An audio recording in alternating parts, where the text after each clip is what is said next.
Good evening, members of the Board of Education. My name is Brooklyn Whitcomb, and tonight I would like to share a brief demographic portfolio of our students and community using data from KSDE, NAEP, and other federal sources. This will be focused on our local rural district of 413, as well as other surrounding districts, including Iola and Humboldt. In 2024, the rural district of Chanute served 1,675 students, of which 652 were in our elementary building alone. We had an average expenditure per student of about $18,516.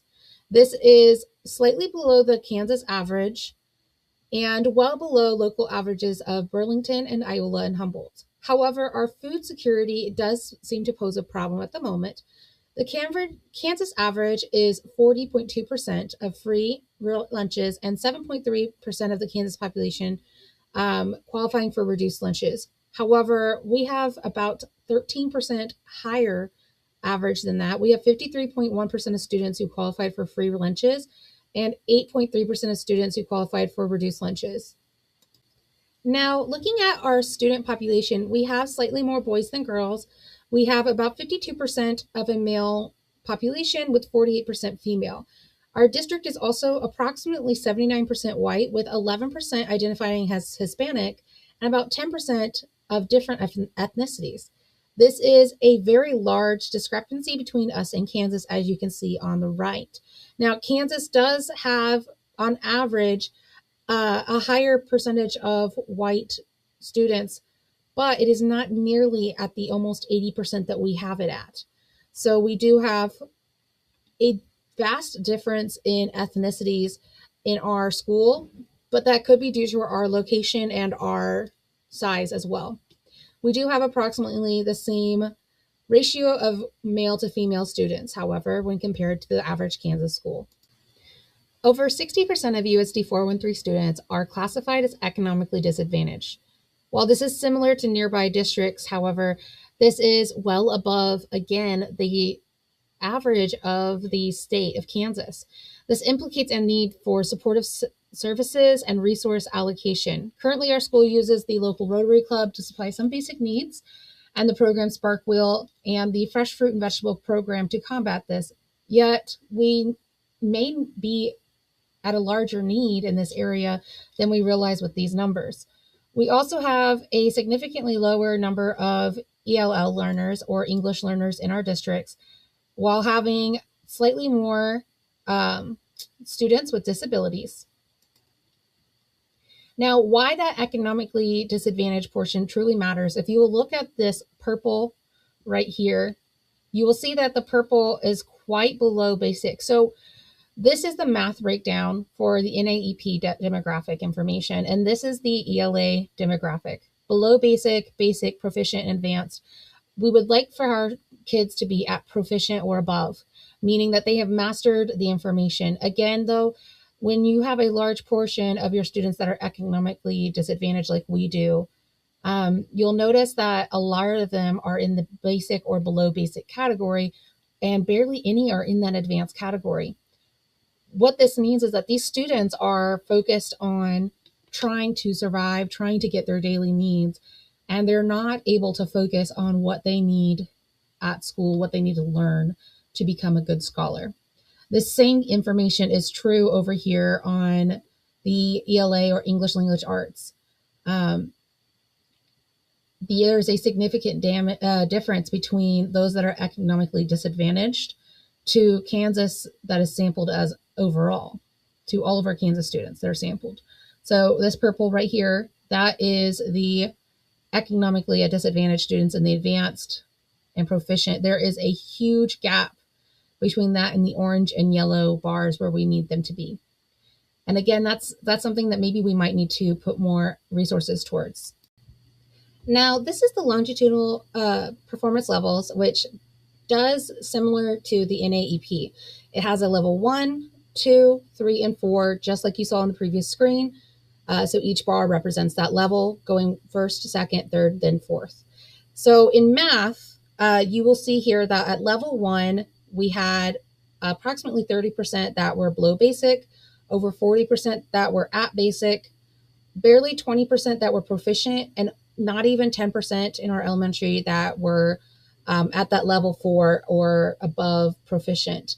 Where, I mean, we really want them at that proficient level before they move on to the next grade. That is the goal. So if you take a look at that, though, 39% of the students that are economically disadvantaged are below basic, and another 39% are at basic, meaning that they account for 78% of these two bars alone. And that is a staggering amount that account for two categories that mean that they don't even understand it at a proficient level, let alone at an advanced level. And this continues to be true for all the categories as we go along.